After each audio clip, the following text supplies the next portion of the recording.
அடிப்பவா நம்ம விளையில எவன்டா விழுவான் அட்ரா.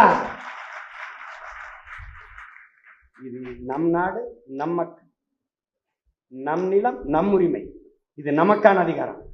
இந்தியாவை எவன் ஆள்றது எனக்கு அது பிரச்சனை கிடையாது. என் நிலத்துல நான் ஆளணும், நான் வாழணும், என் நிலத்தின் உரிமை நான் பாதுகாக்கணும். எனக்கு வலிமை இருந்தால்தான், நான் வலிமையான வீரனாக இருந்தால்தான் எல்லையில நின்று வாளோடும் வேலோடும் நின்று என் நிலத்தை, என் இனத்தை காக்க முடியும். ஐயனார் போல, கற்பனை சாமி போல.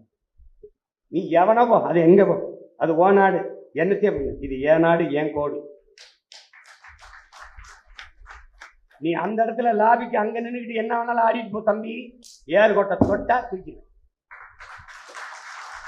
நீ அங்கே நின்று பாடிட்டு போ, அது ஒன்றும் பிரச்சனை. குரங்கை கட்டி நின்றுட்டு இருப்பேன். கோட்டை தொட்டைன்னு வச்சுக்க, ஏர்கோட காலை நீ இப்படி தூக்குறதுல தூக்கி